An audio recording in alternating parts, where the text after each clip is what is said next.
Hello, I'm Nathaniel Green, a professor of U.S. History at Northern Virginia Community College. I'd like to introduce you to the course and its textbook, American Yob. I'd also like to offer some helpful tips for reading and studying in this course so that you can get the most out of your study time. First, a word about your textbook. We will be examining a variety of materials in History 121. These materials fit into two broad categories: primary sources and secondary sources. Primary sources are what historians call materials like legal documents, diaries, and political cartoons produced during an era in the past by people who actually experienced the event taking place. Secondary sources are materials like documentaries and textbooks produced after the fact by people studying the past who did not experience the event personally. Everything we'll be examining, primary and secondary sources, is online and available on the American Yob website. American Yob will be the foundational source for this course. It will frame the weekly lessons and provide the historical narrative you will need in order to succeed in this class. American Yob is a collaborative online project by literally hundreds of historians from around the world. My colleague John Schmitz and I contributed content to Yob, and I served as the chapter editor for Chapter 7, The Early Republic.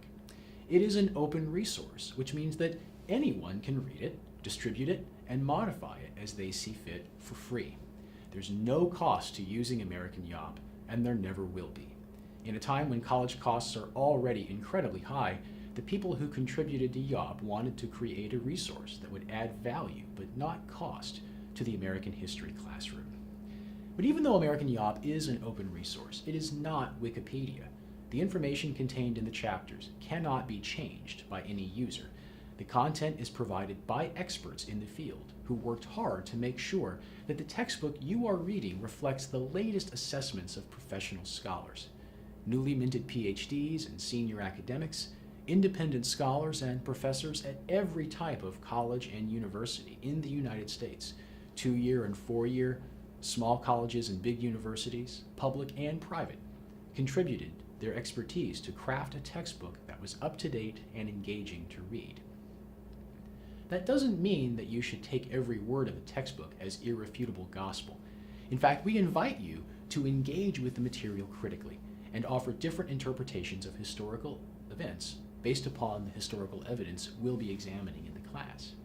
To do that, you'll need to employ some basic analytical skills, the most basic of which is to read for the main claim or thesis being made by a document or source. But how do you do that? I'll show you a couple of tips, focusing on the American Yob textbook. What makes American Yob different from many other textbooks is its thesis. You've probably heard your teachers talk about a thesis or an argument in classes you've taken before. When we talk about a thesis or an argument, we're talking about a central claim that you're making about a subject and why it matters.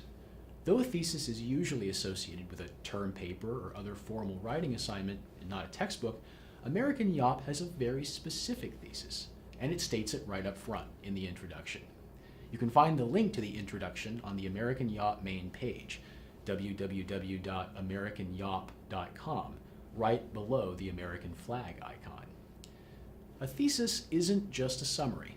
It's a statement about what is significant about a subject and why that significance is worth knowing.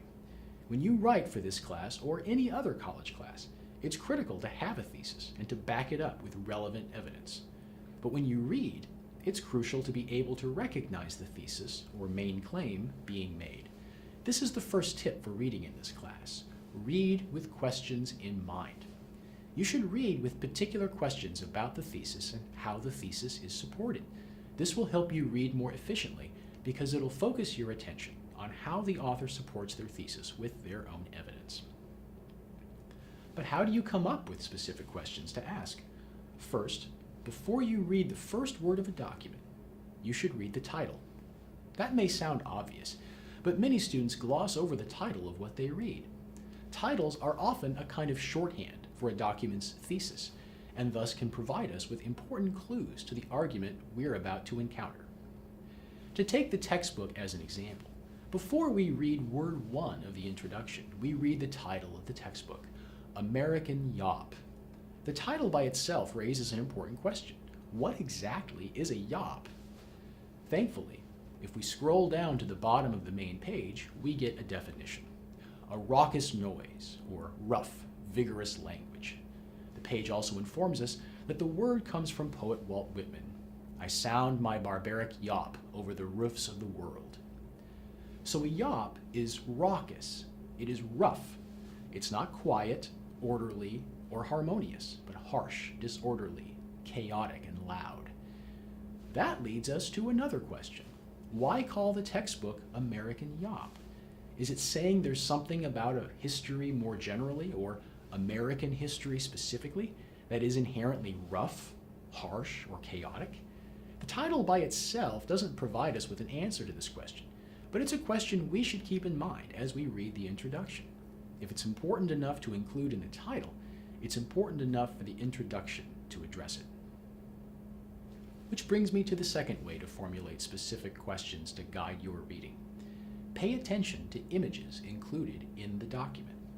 Before we encounter text, the introduction includes a black and white photograph. We see people of different races, genders, and ages marching. Some are carrying American flags.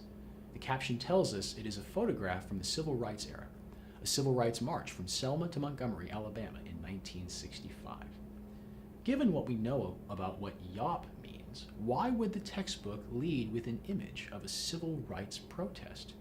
Is it suggesting that the civil rights movement is an example of the rough, harsh, chaotic yop referenced by the textbook's title? So before we read the introduction, we've already got three key questions to guide our reading. What is a yop? What is the textbook saying about the study of history generally, and American history specifically, by using this term? And why begin with an image from a civil rights protest? Now, when we begin reading the introduction, we've got questions in mind to guide our reading. The next step is to look for answers to those questions as we read. This is what is called reading for meaning. As we begin to read, we see that the authors, Joseph Locke and Ben Wright, weigh in on these very questions. We are the heirs to our history, they begin. Everything, they write, is a product of the past. To understand who we are, we must therefore understand our history. But they go on to say that history isn't a passive activity. It's not just names and dates. It's also about the specific questions historians ask, the evidence we use, and the rival interpretations we come up with. History, then, isn't always harmonious. It can be contentious, rough, and constantly changing. Sounds a bit yoppish. The authors go on to say that historical interpretation is never wholly subjective. We use facts that don't change to make our case, and our approach requires method, rigor, and perspective. But good historical questions will not always have easy answers. This suggests that the answers themselves might prove contentious, even perhaps unsettling, calling into question beliefs or assertions about the past once thought beyond reproach. So for the authors, history itself is a harsh, even at times chaotic undertaking, where different approaches lead some new interpretations to be adopted, while old conclusions fall before new evidence and new outlooks. Given this, how should historians organize an American history textbook? The authors provide their answer. In the oft-cited lines of the American poet Walt Whitman, we find as good an organizing principle as any other, the authors tell us. I too am not a bit tamed. I too am untranslatable, he, meaning Whitman, wrote. I sound my barbaric yop over the roofs of the world. Long before Whitman and long after, Americans have sung something collectively amid the deafening roar of their many individual voices. Here we find both chorus and cacophony together as one. So the authors of the introduction argue that the study of history is marked by changing approaches, different competing interpretations, and difficult answers. It is not harmonious, and, they suggest, therefore neither should the story such studies tell. This textbook therefore offers the story of that barbaric, untranslatable American yop by constructing a coherent and accessible narrative from all the best of recent historical scholarship. Without losing sight of politics and power, It incorporates transnational perspectives, integrates diverse voices, recovers narratives of resistance, and explores the complex process of cultural creation. It looks for America in crowded slave cabins, bustling markets, congested tenements, and marbled halls. It navigates between maternity wards, prisons, streets, bars, and boardrooms. Whitman's America, like ours, cut across the narrow boundaries that can strangle narratives of American history. The authors conclude by inviting you, the reader, to join us in exploring, questioning, and interrogating the American past. Now that we've reached the end of the introduction, we've encountered answers to our questions and gained important insight into what awaits us in the chapters ahead. The history we'll be reading will not be purely a history of harmony.